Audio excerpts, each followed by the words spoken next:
So I want you to stop before you start wrapping up the end of the school year. And please don't make these 6 common mistakes that parents make, because we want to make sure that we capture all the goodness from this year and use that as we transition and think about the fall and next year. So we're going to remember to stop and think about some of these common mistakes and make sure that you don't make them as we wind up the school year. So if you are new here, I am Charmaine Tanner. I'm a parent, a retired teacher, an author of a #1 best-selling book, which happens to be right here, The Art of Advocacy, a parent's guide to a collaborative IEP process. And I am a full-time professional advocate. So I help families like you around the country to make sure that your child is happy, safe, and learning each day at school. So welcome to our live show, or if you're watching the replay, say hi so I can welcome you. Let us know where you're watching from. Hey, Lissa. Lissa, I know, is from Idaho, and she's with us today. So know that as we're going through our program today, if you have questions, please type them in the comments, because I want to make this interactive and also meet your needs. So we want to talk about your specific situation and how we can make sure that we wind up with a positive school year and we glean some of that information of what made it a successful school year as your child goes into the summer and then transitions into the fall. So we are going to be talking about 6 common mistakes that parents make. So let's see if I can go over here to our first slide.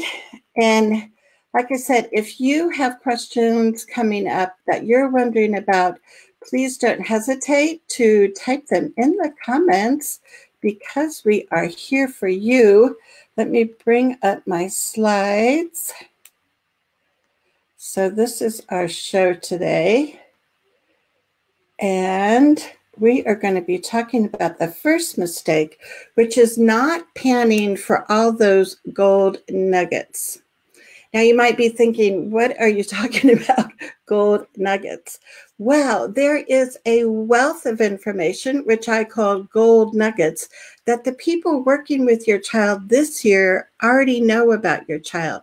And we want to capture that information and share it with next year's teacher so they don't have to reinvent that wheel and they can start the school year off with a bang and get rolling. Rolling, rolling, rolling. Kelly is with us here from Fort Worth, Texas. Hey, Kelly. It's great to see you. So thanks for hopping in here with us today. So let's give some specific examples of gold nuggets that you can find. And what you want to do is you want to talk to your child's classmates. I think a lot of times we forget about the wealth of information that our kids' friends know about them, as far as what helps them at school, what doesn't work, what they've noticed that your child really likes at school. One of the ways that you can do this is to invite some friends over for a play date, or if your child is older, to go on an activity together or to hang out at your house. And you can casually bring up some conversation points about how the kids have felt about this school year, what they're looking forward to for next year, and see if you can elicit some ideas from them about what they learned about your child as a student in their classroom. You also want to touch base with teachers and paraeducators, right? Think of how much time paraeducators spend with some of your children. Coaches, if they're on a school team or a park and rec team, therapists, other staff, people that know your child from this school year Ask them to share with you what's been working, what hasn't been working, and what advice they would have for next year's teachers or classmates. I have a friend in Colorado Springs, Julie Harmon, and one of the things that Julie always did is she had a notebook for each one of her kids, and at the end of the year, she would ask that year's teacher to jot down some things that they saw about the child, like their strengths, or as I said, what's working, what's not working. You want to make sure that you don't make this a burden for teachers, because May is a busy, crazy month for all of us, especially for classroom teachers. But you do want to capture some of the things that they've learned about your child so you can pass it on to next year's teachers. Now, what I loved about Julie Harmon's idea of having this notebook of tips was that the teachers, so then she would have this year's teacher write in there. Next, in the fall, she would give the notebook to that teacher. They could not only read last year's teacher's report of what worked, what didn't work, but they could kind of scroll through and see what other teachers had said about your child. So these are the types of gold nuggets that you want to be panning for right now before school closes out. So let me know. Ooh, so Dinah is here and she says present levels are so important. Make sure the general ed teacher's report that's titled "So" in most IEPs is actually written by the general ed teacher, not the case manager. Make sure the teacher knows this is an expectation at the beginning of the year. Great for setting that expectation for real teaching and contact. Yes, yes, yes, Dinah.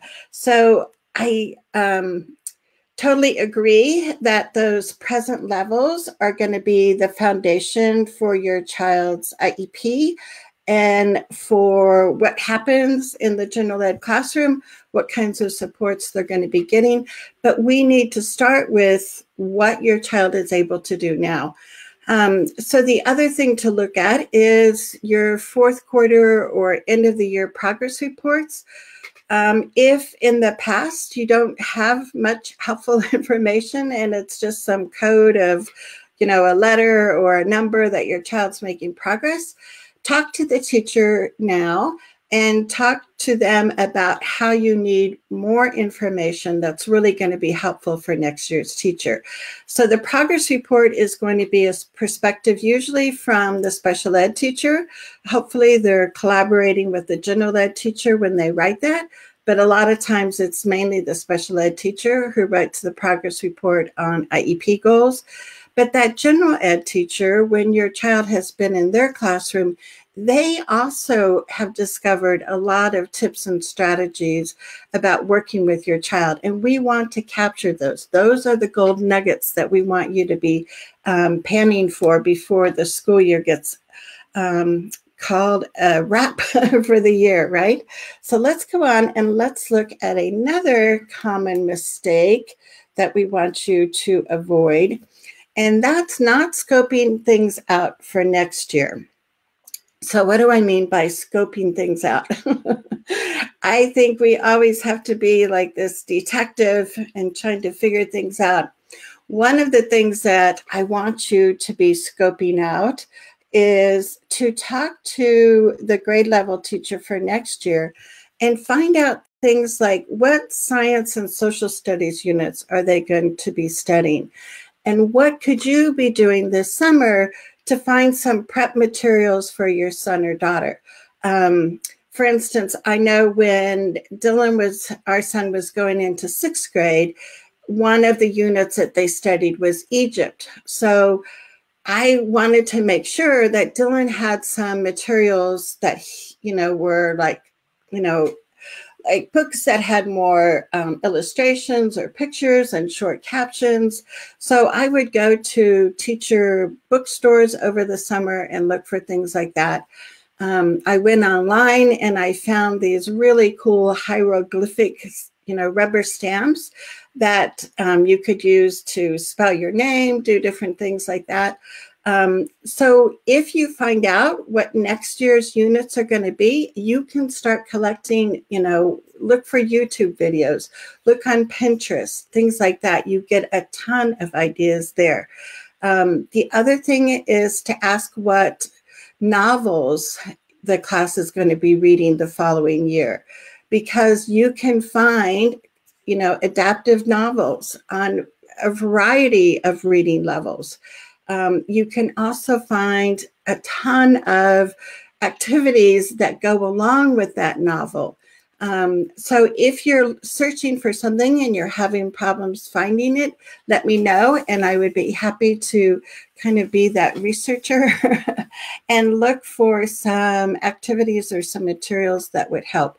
But use this time to find out what next year's teacher is going to be using in the classroom, and you scope those things out and you find those materials.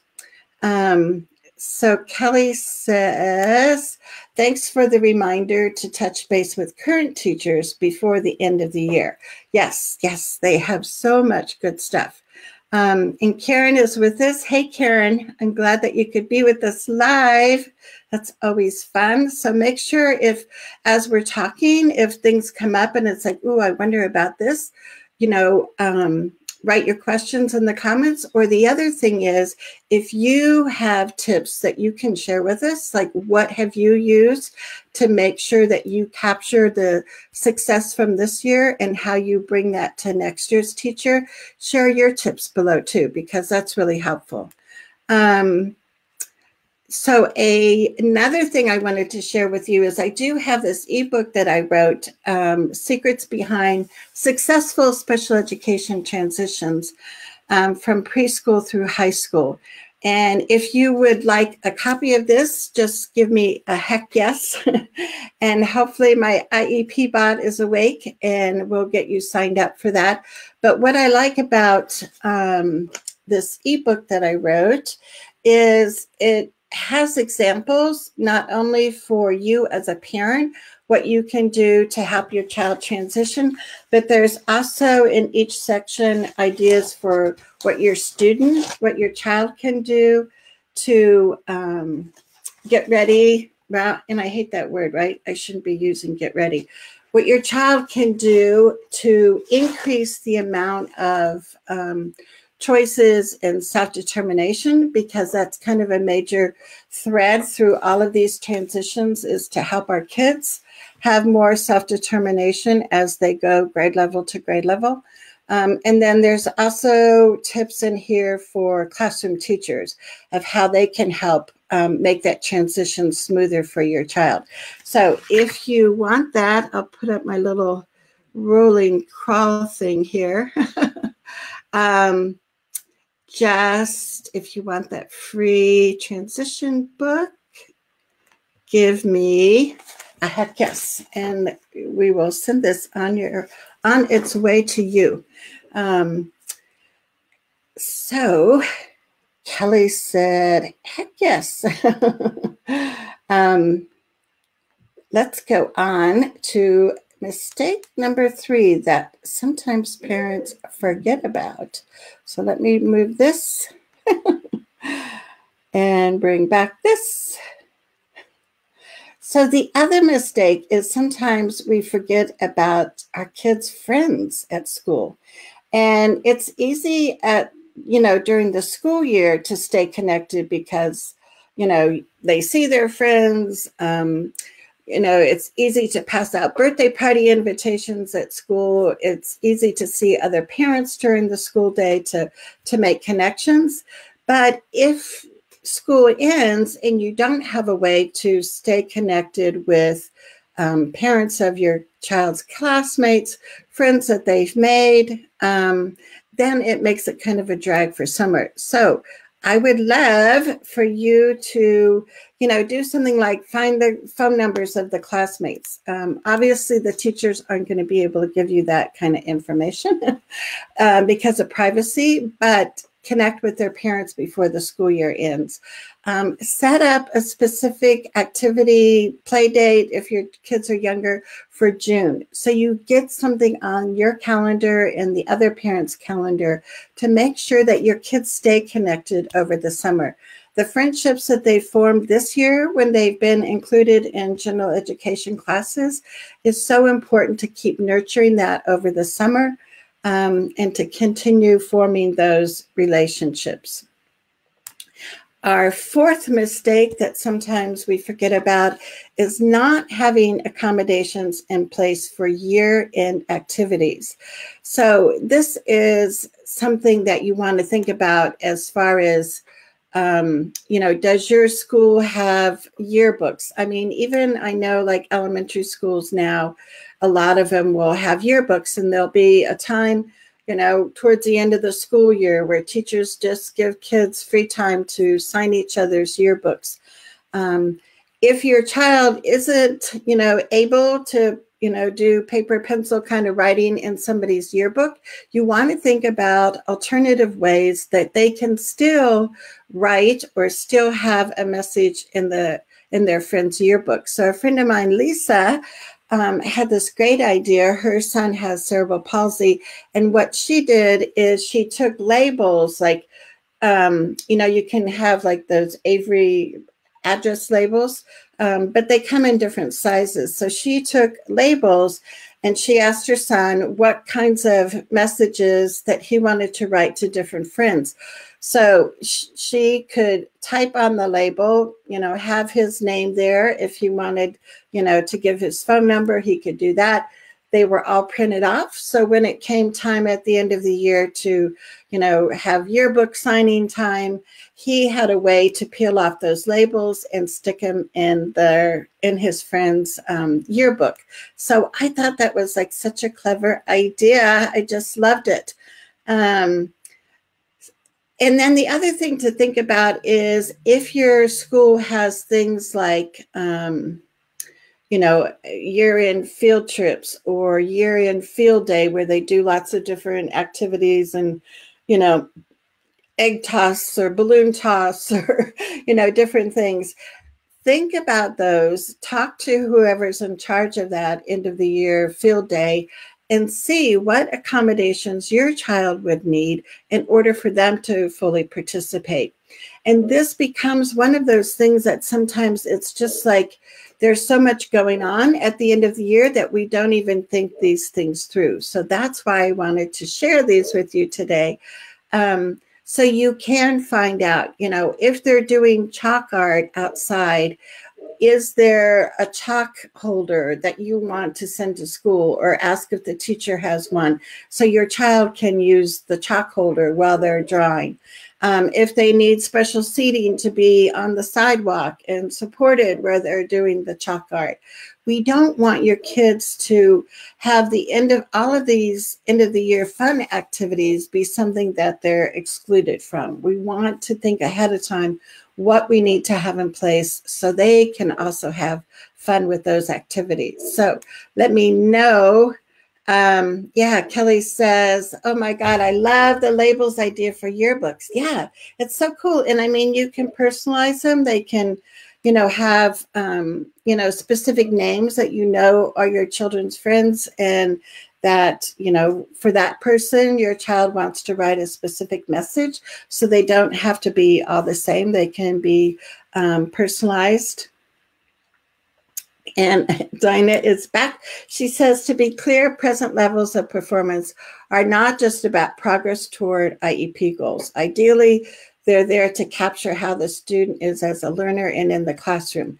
Present levels are also where we note the strengths of the students to those creatively making IEP goals strength-based and steer away from classroom management goals to skill building goals. Yeah. And Dinah, thanks for pointing that out, because, and I think the example I gave was the progress report, because that's something that we get at the end of the year. But yeah, I mean, present levels, it's like huge that they are strength-based. The other thing that I always suggest for families and for teachers is not just to list the strengths in the present level section, but also to brainstorm, like, if I know this strength, how is that going to inform me of a teaching strategy that I can use in the classroom? So if you're interested, I do have a handout about strengths and strategies of how to help teachers connect, that we're not just listing strengths to fill in this box, but the real purpose is to help us know if your child excels at karate. Instead of just like, oh, well, that's nice, we want to know, oh, karate, he might want to read some karate books, or she might want to do some math problems with how many boards that you can, hack in half with your hand, ways that you can incorporate their strengths and interests in the classroom. And talk about the kinds of learner that they are. I really endorse Howard Gardner's multiple intelligences. There's 9 different types of intelligences that he's identified. I think it really is helpful for us as parents and teachers and the team to look at those different types of intelligences, talk about that, write about that in the present level of your IEP, and make sure that is captured so next year's teacher can read that and have an understanding of how your child learns best. So all of that is like super important. So Dinah, thanks for bringing that up. And Sarah said, my son's end of the year field trip was a trip to the movies. We made sure to include headphones. Yes, yes, yes. So those are all those little details that sometimes, teachers have like this huge list of everything that they're trying to gather together for the field trip. So a reminder from us, a simple note, or have your child take in a Post-it note. I got to remember my headphones. Those kinds of things make the field trip so much more enjoyable. So that's a great example, Sarah. Thanks. And if you guys have other suggestions too, keep them coming. I love it. So let's go back and look at another mistake, is not asking about next year's teacher. And I know some schools won't have teacher assignments made yet, but it's still important, I think, to bring it up. Because sometimes you can get the principal or the teacher to make a decision and agree to a teacher for the following year, even though traditionally they might not make that decision until summer or August. But it really is so helpful if you can also have input into who that teacher is going to be. If your school has more than one teacher per grade level. So, if your child's going into 3rd grade and there's at least 2 3rd grade teachers, it's really helpful if you can have input on a teacher that's going to be a good match for your child.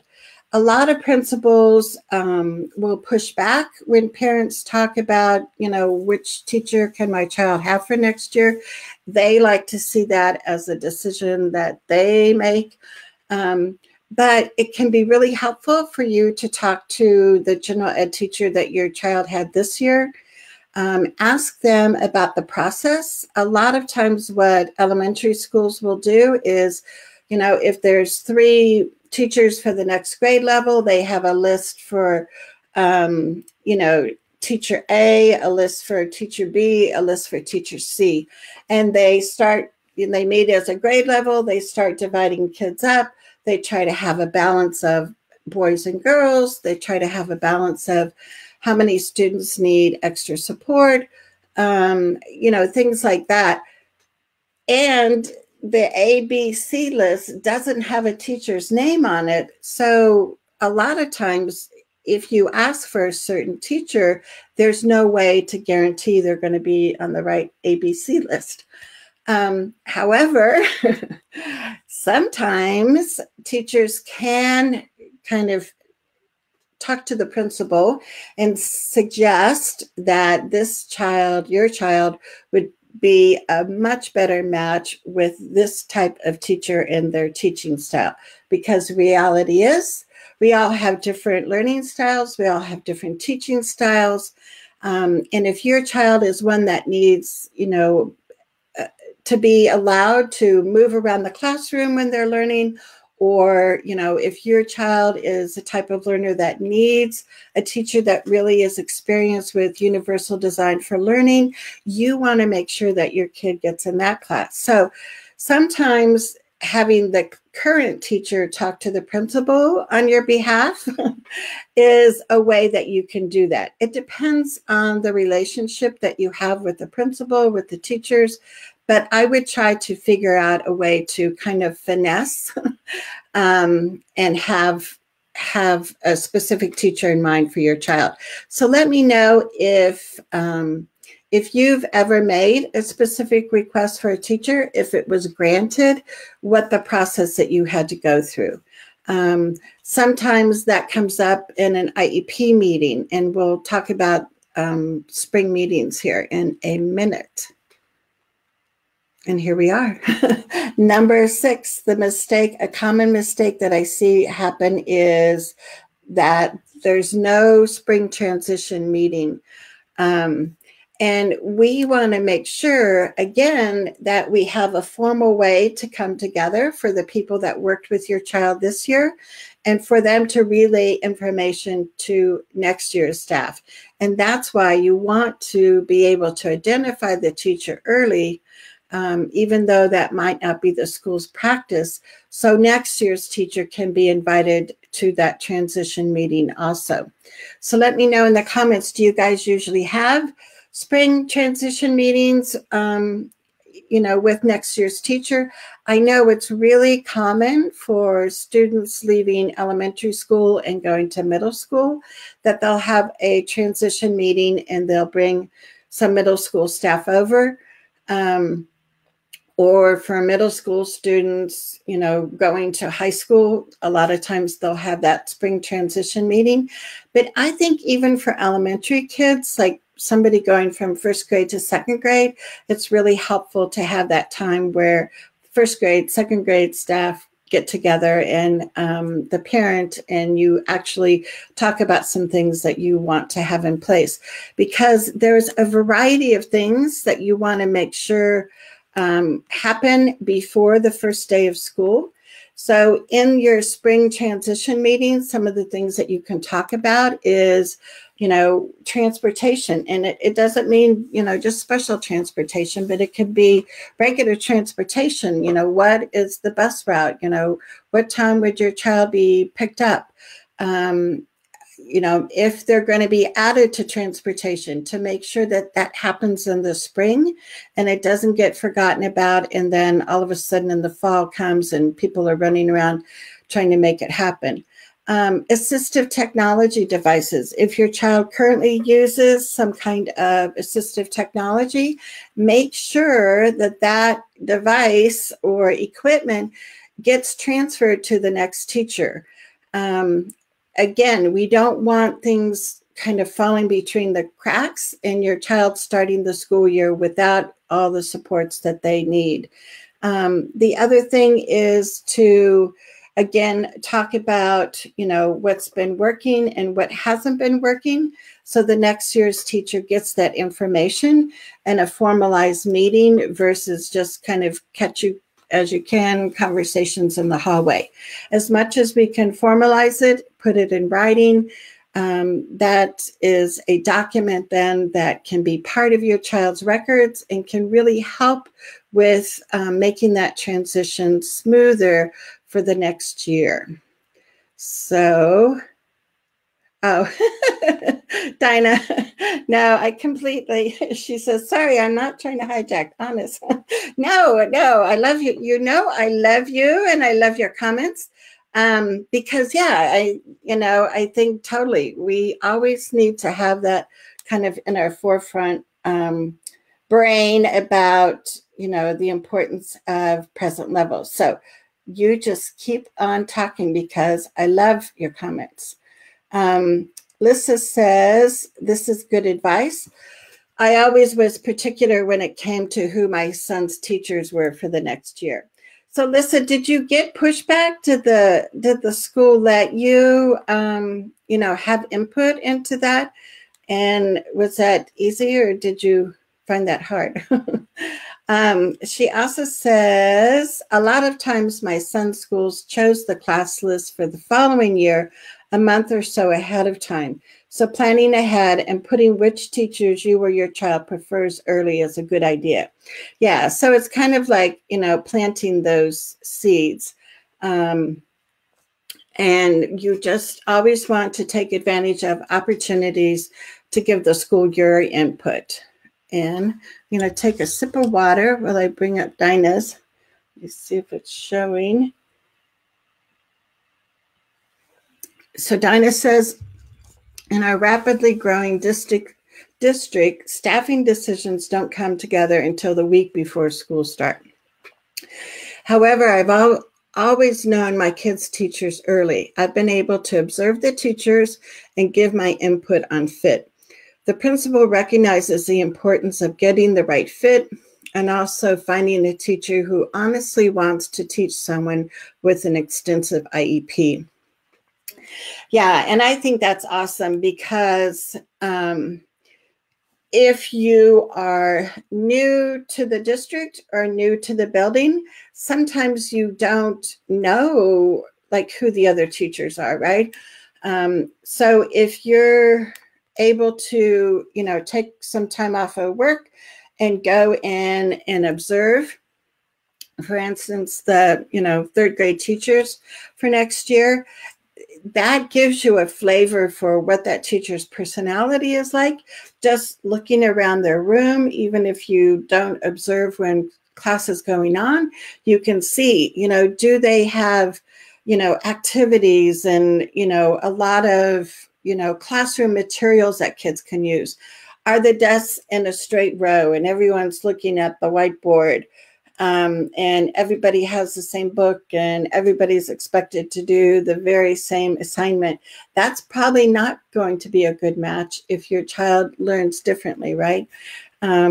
So observing teachers is an excellent tip.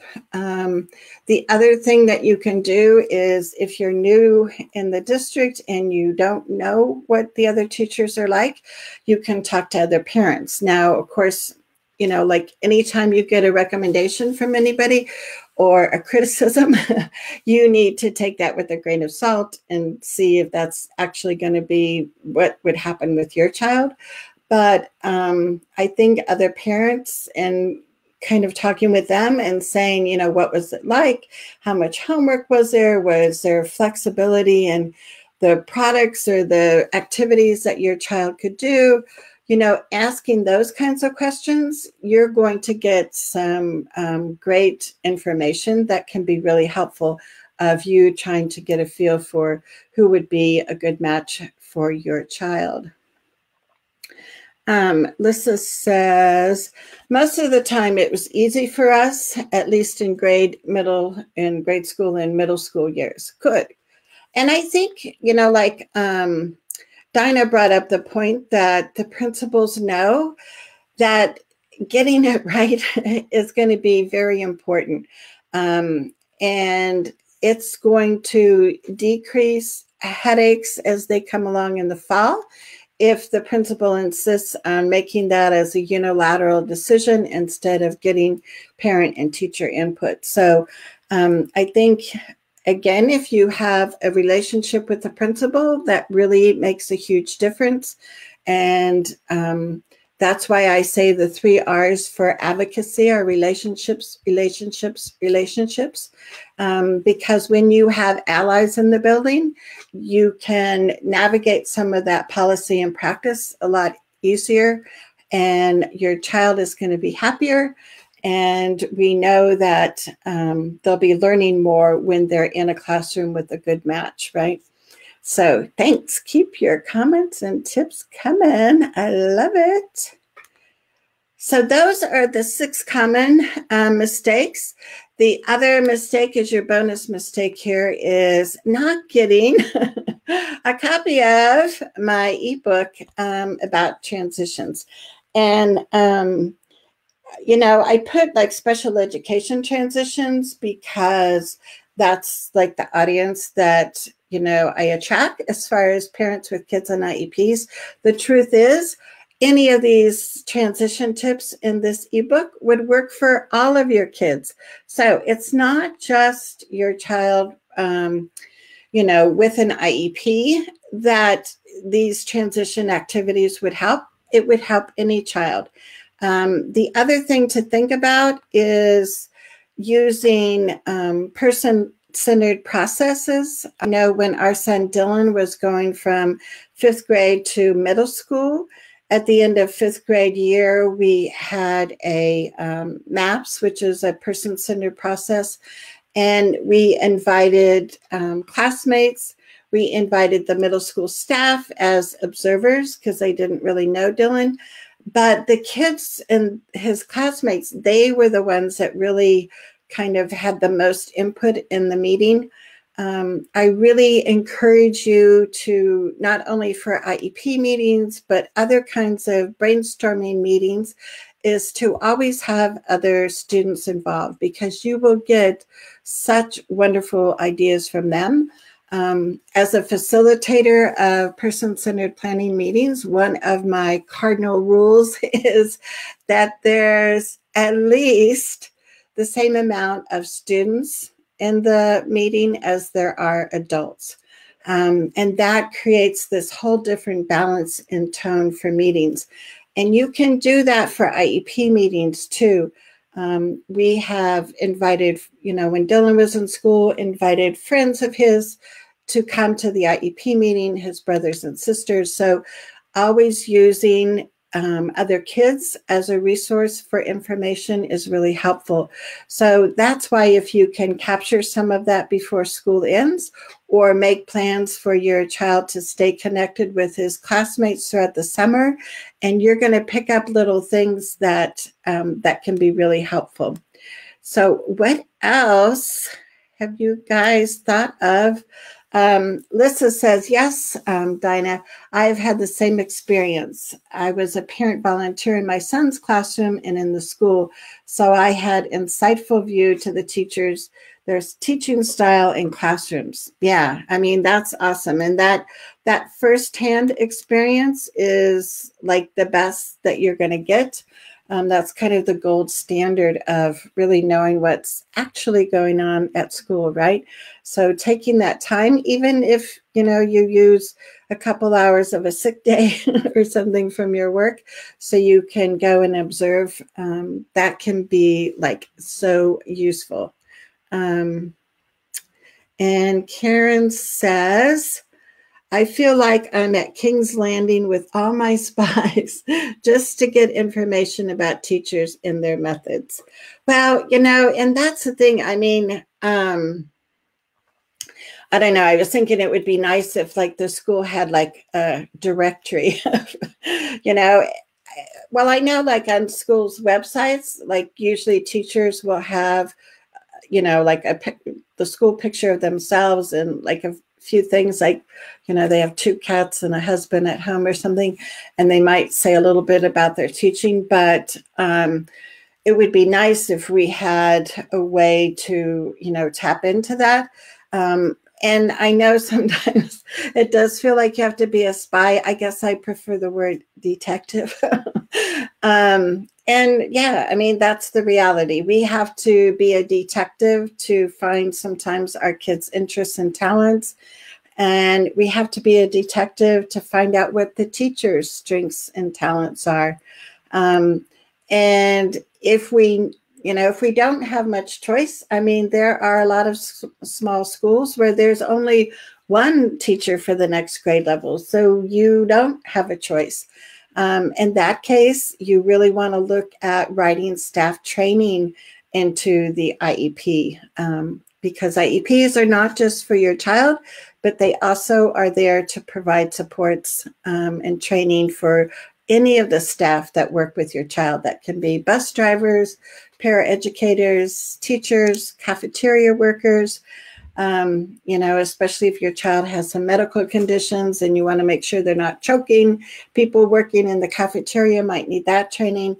If your child uses a communication device, they might need that training, which brings up another point is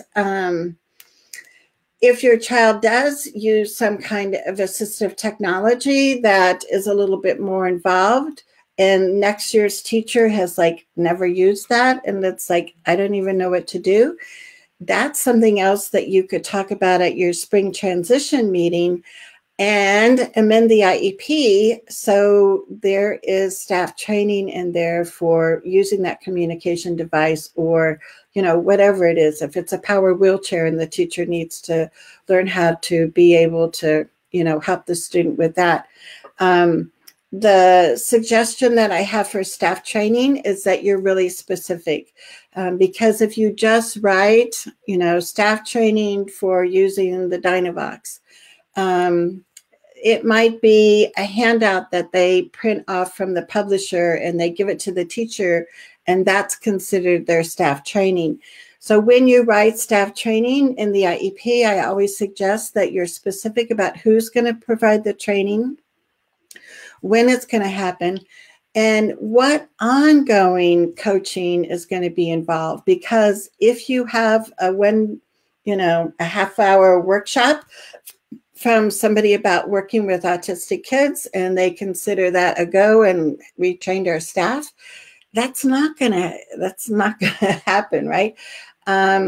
So you want to talk about the initial training, but you also want written in the IEP the follow-up coaching and the ongoing support that the teacher is going to get for working with an autistic kid, for using a communication device, for using a power chair, whatever it is, whatever specific thing that your child uses. If next year's teacher doesn't know how to use it, this spring before school is out is when you want to amend the IEP and get that in there.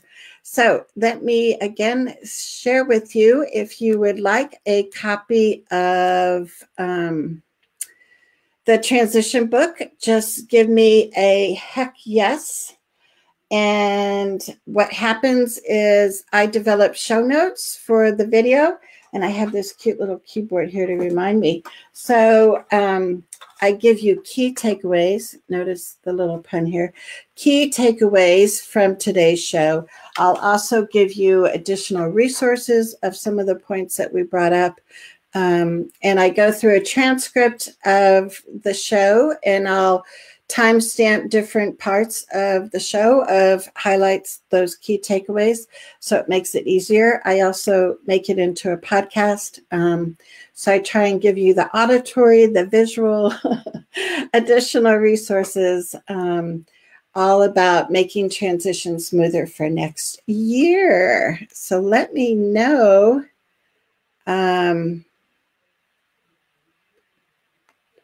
So Dinah, I'm not sure if I know which point you're talking about. She said, although I realize that's a huge privilege to be able to do that, but do what you have to do. And I think maybe you're talking, Dinah, about being able to volunteer or observe in the classroom. Yeah.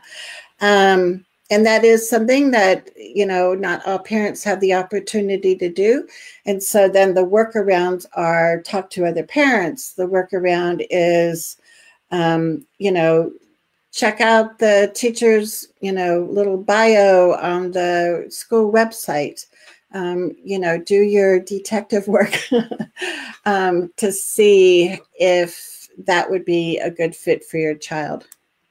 So let's see. Sarah has an idea. She says, one great idea that the team had last year was to have her son, Eli, visit his new teacher's classroom for the last week or two of school.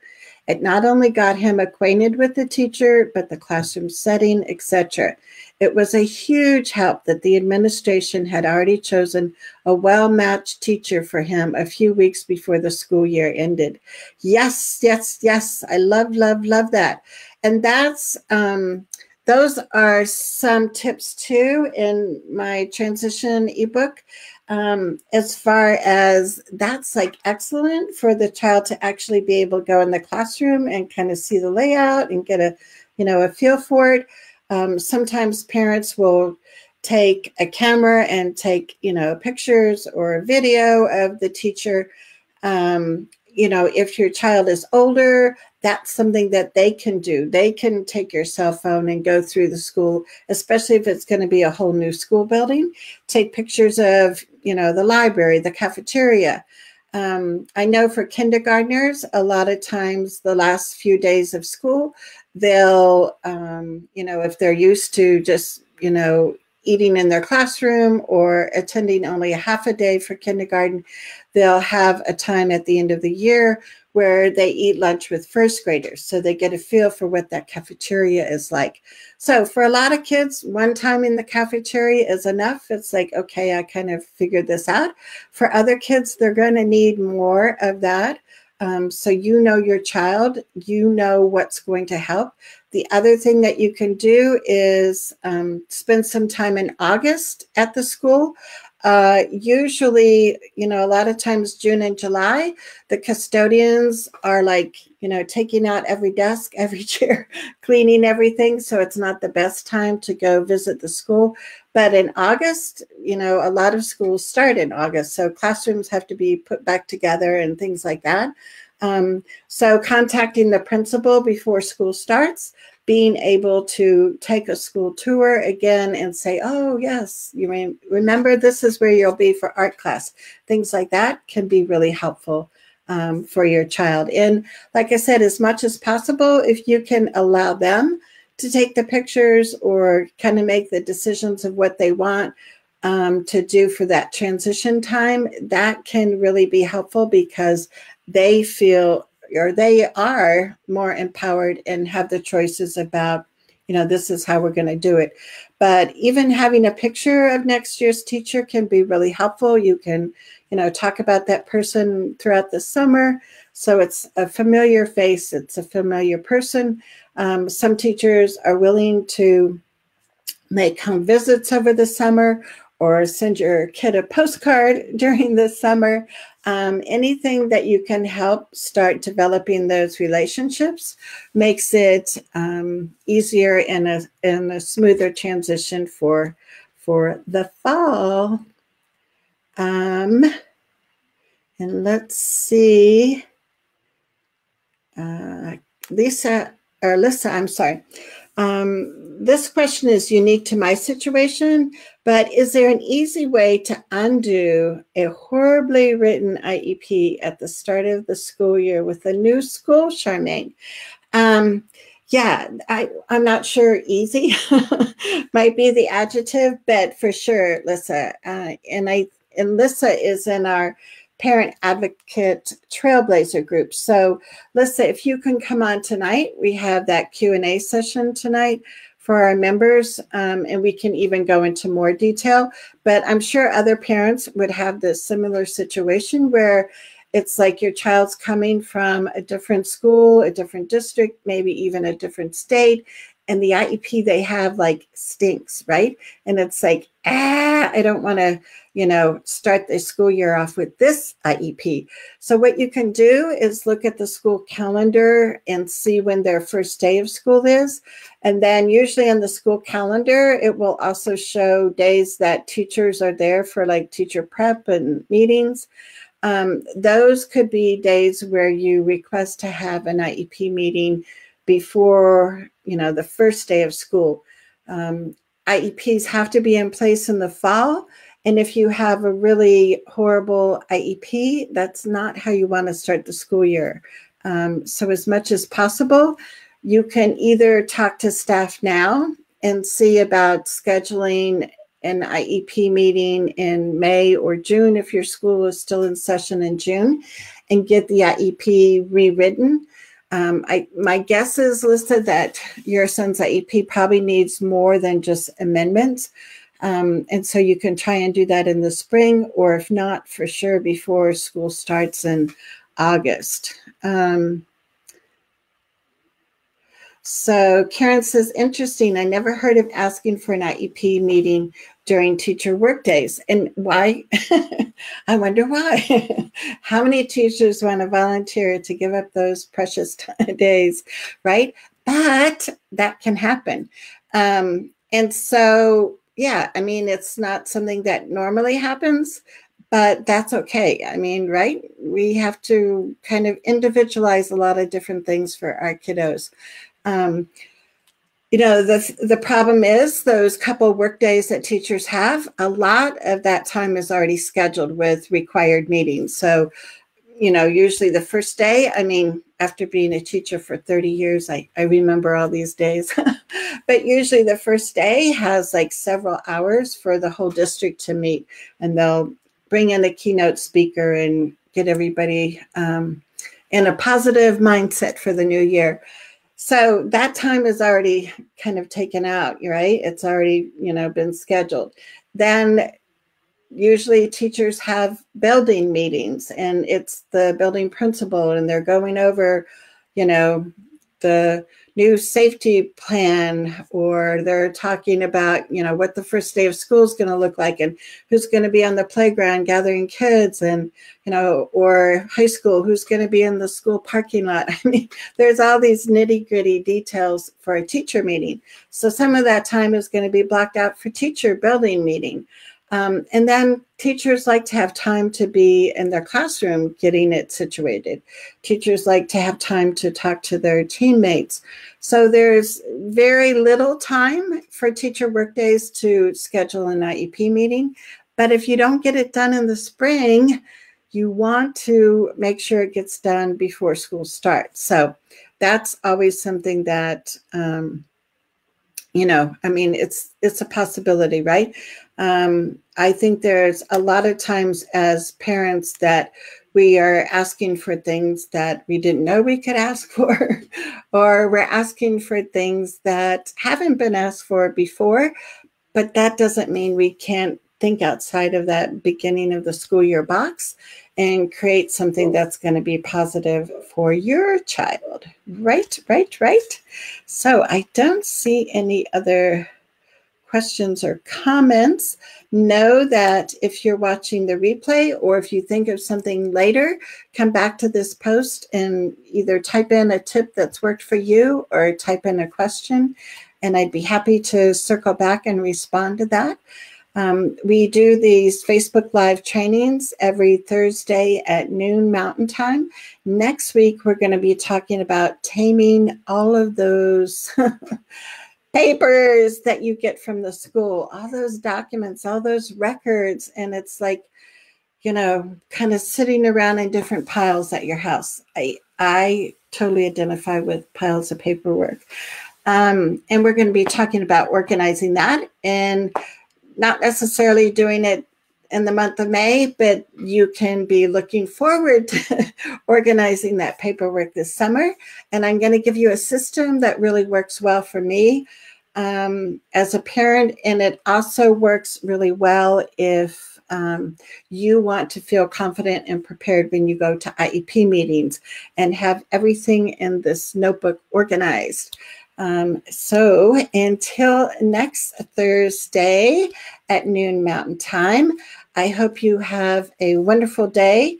I hope the weather is nice and you're getting outside and, you know, having time to plant perennial flowers and all those fun spring kinds of things.